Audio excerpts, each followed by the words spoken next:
नमस्कार दोस्तों, स्वागत है आपका और आपके साथ मैं हूं आशिमा त्यागी। दोस्तों, आज की जो चर्चा है बेहद महत्वपूर्ण है। कल्पना कीजिए कि आप अपनी माँ के गहनों को अलमारी से निकालते हैं, जो सिर्फ सोना नहीं बल्कि पीढ़ियों की मेहनत, त्याग और सम्मान की निशानी है। वही गहने जिन पर ना कभी अंग्रेजों की नजर पड़ी, न किसी राजा महाराजा की। लेकिन दोस्तों, आज की अगर बात करें तो आज सवाल यह है कि क्या अब उस सोने पर भी सरकार की नजर टिक चुकी है? क्या अब आपकी पुश्तैनी जमा पूंजी भी नीति और कानून के नाम पर आपके हाथों से खिसकाई जाएगी? यही सवाल आज देश के मिडिल क्लास को डराने लगा है। और इसी डर की जड़ में है मौजूदा आर्थिक नीतियों पर उठता एक बड़ा सवाल। भारत को अक्सर गरीबों का देश कहा जाता है, लेकिन सच्चाई है कि भारत के नागरिक गरीब नहीं है। कई रिपोर्ट्स और अनुमानों के मुताबिक भारतीय परिवारों के पास करीब 35,000 टन सोना है, जिसकी मौजूदा कीमत की बात करें तो करीब $5 ट्रिलियन आंकी जाती है। ये सोना किसी तिजोरी में बंद सरकारी खजाना नहीं है, बल्कि आम लोगों की निजी संपत्ति, जमा पूंजी, शादियों में मिला, बेटियों के लिए बचाया गया, मुश्किल वक्त में सहारा बनने वाला। अब चिंता देखिए इस बात की है, चिंता इस बात की है कि सरकार चाहती है कि हर नागरिक अपने पास मौजूद सोने की जो पूरी जानकारी है वो सरकार को दे। अब सरकार का तर्क है कि पारदर्शिता, टैक्स बेस बढ़ाना और काले धन पर रोक। सुनने में ये तर्क बहुत ईमानदार लगता है, लेकिन सवाल ये है कि क्या हर सोना काला धन है? क्या हर पुश्तैनी गहना टैक्स चोरी का सबूत है? और सबसे अहम सवाल इन तमाम चीजों के बीच ये कि क्या एक मध्यम वर्गीय परिवार जिसने अपनी आय पर पहले ही income tax, GST, petrol diesel पर भारी टैक्स चुकाया है, अब अपनी जमा पूंजी पर भी सफाई देता फिरे? आलोचकों के माने तो उनका यह कहना है कि अगर ये जानकारी अनिवार्य हुई तो अगला कदम होगा इनकम टैक्स की नोटिस। जी हां, अधिकारी पूछेंगे कि ये सोना कैसे खरीदा गया, किस साल खरीदा गया, बिल है या नहीं, और अगर बिल नहीं है तो टैक्स लगेगा। यहां तक कहा जा रहा है कि अगर टैक्स देने के लिए आपके पास पैसे नहीं होंगे तो सरकार आपको कर्ज तक दे सकती है ताकि आप टैक्स भर सकें। आप सोचिए, जिस संपत्ति को आपने सुरक्षा के लिए रखा है वही आपको कर्जदार बना दे।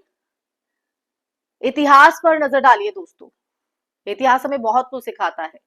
अंग्रेजों ने भारत को लूटा, संसाधन ले गए, लेकिन आम लोगों के घरों में रखे गहनों तक पहुंचने की हिम्मत नहीं की।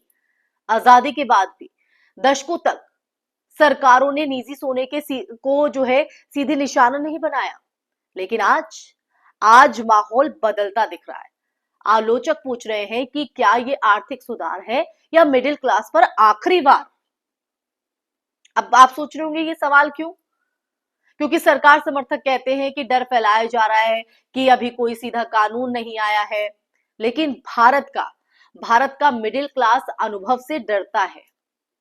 नोटबंदी याद है आपको? अचानक बदले टैक्स नियम याद है आपको? भरोसा शब्दों से नहीं, नीतियों के ट्रैक रिकॉर्ड से बनता है दोस्तों। और देखिए, यही वजह है कि आज सोशल मीडिया से लेकर ड्राइंग रूम तक एक ही चर्चा है, वो है अब क्या सोना भी सुरक्षित नहीं?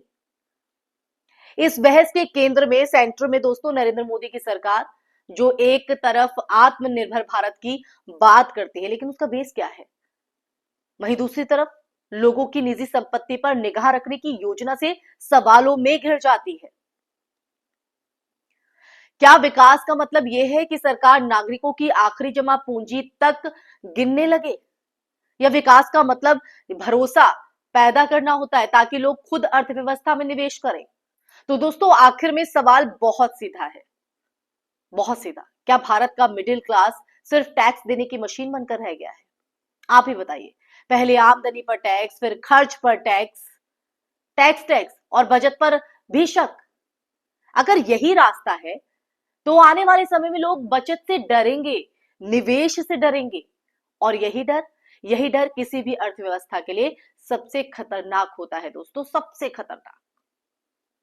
तो ये वीडियो, ये चर्चा किसी अफवाह को बढ़ाने के लिए नहीं है दोस्तों, बल्कि सवाल पूछने के लिए, आपकी आवाज को बुलंद करने के लिए है। क्योंकि लोकतंत्र में सवाल पूछना अपराध नहीं होता है। आज सवाल सोने का है, कल किसी और बजट का हो सकता है।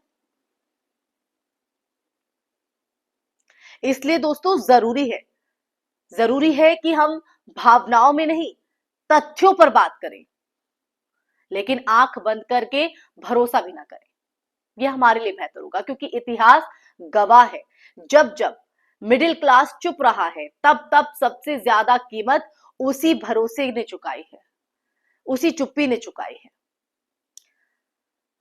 तो दोस्तों अब आप लोग तय कीजिए, क्या आप ऐसी चीजों पर या ऐसे झूठ पर भरोसा करेंगे जो आपके सामने रखा तो जा रहा है, या फिर ऐसे सच में आप जीना चाहते हैं जो आपके लिए, आपके आने वाली पीढ़ी के लिए, आपके हित के लिए सही हो।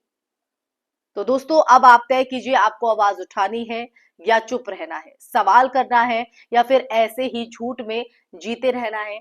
अपना और अपनों का भविष्य आपको ऐसे ही कहीं ना कहीं खतरे में डालना है। इसी के साथ दोस्तों इस चर्चा में फिलहाल के लिए बस इतना ही। ये चर्चा आपको कैसी लगी, आप मेरी बात से कितना इत्तेफाक रखते हैं, और जो आखिर में सवाल मैंने आपसे पूछा है उसका जवाब कमेंट बॉक्स में कमेंट करके जरूर दीजिएगा। इसी के साथ आप लोगों से विदा लेना चाहूंगी, फिर हाजिर होंगी ऐसे ही टॉपिक के साथ। तब तक के लिए अपना ख्याल रखिए। जय हिंद, जय भारत, नमस्कार।